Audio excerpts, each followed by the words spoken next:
Hey everyone, and welcome to another deep dive. Today we're going deep into Neon Genesis Evangelion, Ooh, exciting. specifically episode 25. And we're not just talking about giant robots and angels, we're going straight to the psychological core. The heart of it all. Exactly. And you know what? To make this deep dive even juicier, Tell me more. we're working with a literal translation of the original Japanese script. Wow, so we're getting the raw, unfiltered thoughts of these characters. Exactly. So by the end of this deep dive, you'll understand these characters' struggles on a much deeper level. Plus, we'll tackle this mind-bending concept called instrumentality. Which basically means merging all human minds into one giant soul collective. Yeah. We'll unpack why that's both terrifying and appealing as we go. I can't wait. So let's start with Shinji. Poor guy, completely wrecked after having to kill Kaworu, the angel who is also human. Yeah, that scene is brutal. The script keeps repeating why killed. It's like he's stuck in this loop of guilt and self-hatred. Absolutely. Yeah. It's not just about taking a life. It's Shinji questioning his entire worth, his place in the world. And it makes you think about Misato's perspective, too. She's a survivor, right? She's seen some stuff.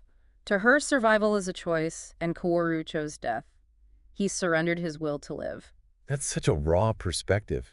It makes you think about how we define strength and resilience, especially after experiencing trauma. Absolutely.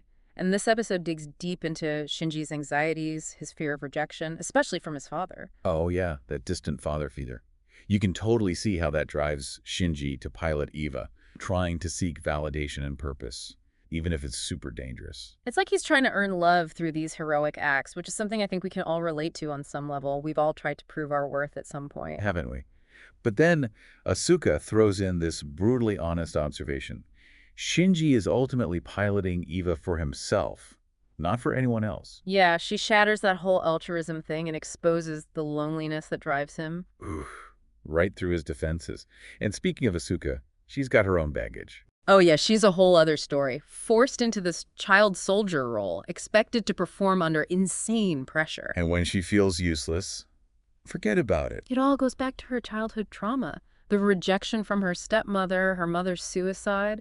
It's shaped her entire being. You can see it in her fierce independence, like she's built these walls around her heart. Exactly. She's trying so hard to control everything because she's terrified of being hurt again. And then there's Ray's observation.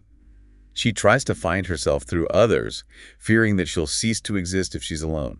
Wow, that's deep. It is. It shows how much our past experiences can shape our relationships and our sense of self. Speaking of Ray, she's a real enigma. Totally. Always questioning her identity, never sure of who or what she is. And here's where it gets even weirder. Ray is actually a series of clones. Her personality is formed through her interactions with others. So does a true Ray even exist? That's the question. It's mind-blowing. Like, imagine always questioning if your personality is really yours or just a reflection of those around you. Exactly. And to make things even more complicated, she's so dependent on Jindu, Shinji's dad. It makes you think about how much power dynamics influence our identity. It's almost like she's a tool with a preordained purpose, yearning for nothingness, a release from this burden of existence. Yeah, escaping the pressure to fulfill a purpose that may not even be hers. It's both fascinating and kind of unsettling, right? Definitely unsettling. It makes you think about all the characters and their desire for nothingness. Like maybe that's what draws them to instrumentality. Interesting.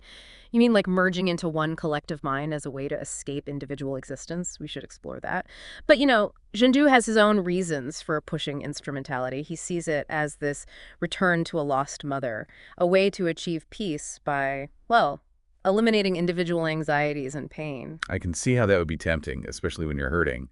But isn't that kind of a forced artificial unity? Like, remember what Misato said? She called it a violation of individual boundaries? Right. True connection can't be forced. It has to be a choice. Instrumentality might promise peace and unity, but it also takes away our individuality, our freedom to choose, to experience the world with all its messiness and beauty. It's like choosing between a prepackaged vacation and a spontaneous road trip. The vacation is safe and predictable, but the road trip, with all its detours and challenges, is where the real adventure lies. What a great analogy. It really highlights the trade-offs of instrumentality, right? Are we willing to sacrifice our individuality, our freedom to choose, just to avoid pain? That's a question that hits deep. It does, and it's a question that each character grapples with in their own way.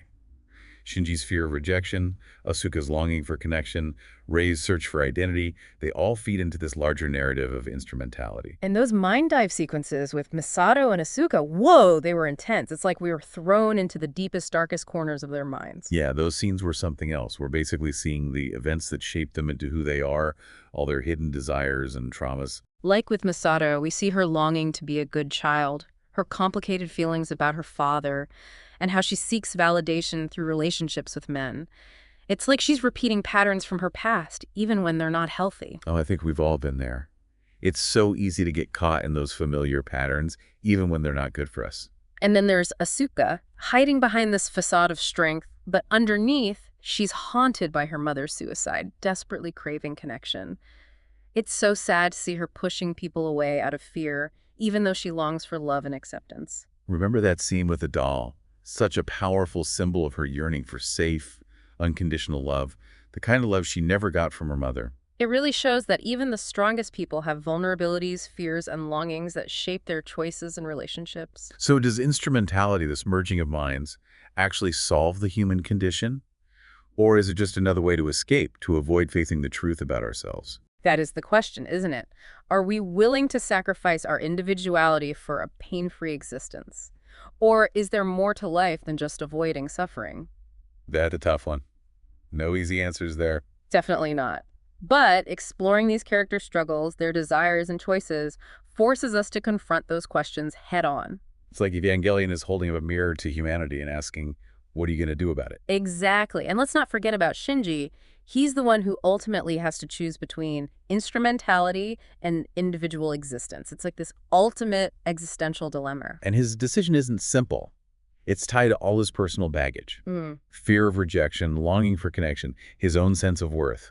So does he take the plunge into this collective consciousness, or does he forge his own path? That's where we'll have to leave it for now. The suspense is killing me. Same here. But you'll have to join us for part 2 to find out what happens next. Stay tuned. All right, let's pick up where we left off. So Shinji, he's got this huge choice to make, right? Yeah, does he go for instrumentality? Does he choose individual existence? The tension is killing me. Well, the thing is, he rejects both. He does. What? How does that even work? It's like he sees through instrumentality. He recognizes it's a false solution, a way to avoid the pain of being human instead of facing it. So he chooses the real world, all the heartbreak and uncertainty that comes with it. It's not quite that simple. He doesn't just choose the world as it was. He chooses to create a new world. Whoa, hold on. Is he playing God now? It's kind of like that. The episode suggests reality is subjective, shaped by our perceptions and choices. Shinji rejects instrumentality, basically saying, I want to write my own story. That's a pretty bold statement. It's like he's choosing freedom and responsibility. He's the author of his own destiny, even if that includes pain and uncertainty. That's a powerful message, right? Even when things are bleak, we have the power to choose, to create meaning, to find our own way. It's inspiring, but also kind of scary. It's not like Shinji's choice magically erases his pain, does it? Of course not. The ending is super ambiguous. We see Shinji with other characters, but is it real reconciliation? Or just another layer of his own reality? We don't know for sure. So we're left with more questions than answers. Classic Evangelion. Exactly. It's what makes the show so brilliant. It doesn't give you easy answers or happy endings. It makes you think, wrestle with those big questions about human existence. Like, there are no simple explanations in this world, especially not in Evangelion. It's all about diving deep, questioning everything. Now, remember those intense mind dive sequences with Misato and Asuka? We were talking about how they reveal so much about their past traumas and hidden desires. Yeah, those were wild, like peering into the darkest corners of their minds. We saw how their pasts shaped who they became. Take Misato, for example. We see her longing to be a good child, her complicated relationship with her father, her need for validation through men. It's like she keeps repeating unhealthy patterns from her past. I think we've all been there. It's so easy to get stuck in those familiar patterns, even when we know they're not good for us. And Asuka, she hides behind this tough, independent exterior. But underneath, she's still haunted by her mother's suicide, desperately craving connection. And she pushes people away out of fear, even though she yearns for love and acceptance. That scene with the doll just breaks your heart. She just wants that safe, unconditional love. It goes to show even the strongest people have vulnerabilities, fears and longings that influence their choices and relationships. And that brings us back to instrumentality. Is it really a solution? Or is it just another form of escape, a way to avoid confronting the truth about ourselves? Right. It's like, are we willing to give up our individuality for a pain-free existence?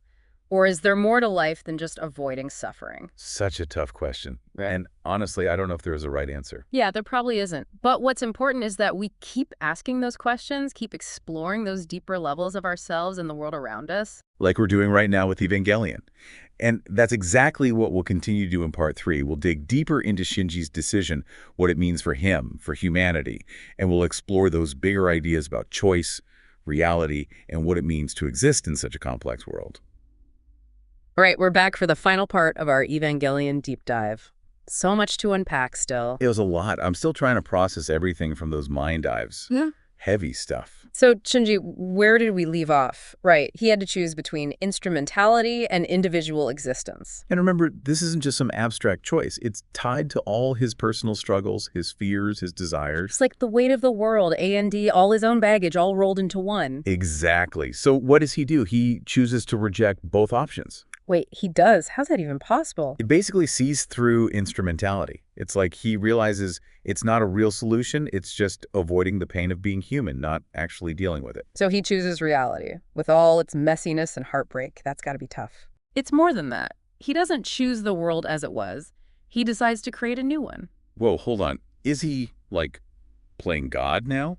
Well, the episode suggests that reality is subjective. We shape it with our perceptions and choices. By rejecting instrumentality, Shinji's saying he wants to write his own story. He's taking control. Wow. It's like choosing freedom and responsibility all at once. He's the author of his own destiny, even if that includes pain and uncertainty. And that's such a powerful message, don't you think? Even when things are tough, we have the power to choose, to create our own meaning, to find our own path. It's inspiring, but also a bit daunting. Like, Shinji's choice doesn't magically erase his pain, right? Life is still complicated. Oh, absolutely. The ending is intentionally ambiguous. We see Shinji with other characters, but we don't know if it's genuine reconciliation or just another layer of his subjective reality. So even after all this, we're left with more questions than answers. Classic Evangelion. That's the beauty of it, though. It doesn't give you easy answers or tidy endings. It makes you think, you know? It forces you to confront the complexities of being human. There's always something more to uncover, something else to ponder. That's what makes these deep dives so rewarding, even if they leave us with a bit of an existential hangover. Definitely. And for anyone listening who's been intrigued by what we've talked about, I can't recommend watching or rewatching Evangelion enough. It's a show that keeps giving, keeps sparking new ideas and interpretations. I couldn't agree more. Well, this has been quite a journey, hasn't it? Exploring the depths of episode 25, unpacking those heavy themes, and getting right into the minds of these characters. I don't know about you, but I need a moment to just process it all. Yeah, me too. It's a lot to absorb, but that's what makes Evangelion so captivating. It challenges us, makes us think, and ultimately leaves us with more questions than answers. And sometimes that's exactly what we need. I think that's a perfect note to end on. To everyone listening, thanks for joining us on this deep dive into the heart of Evangelion. Until next time, keep questioning, keep exploring, and as always, keep diving deep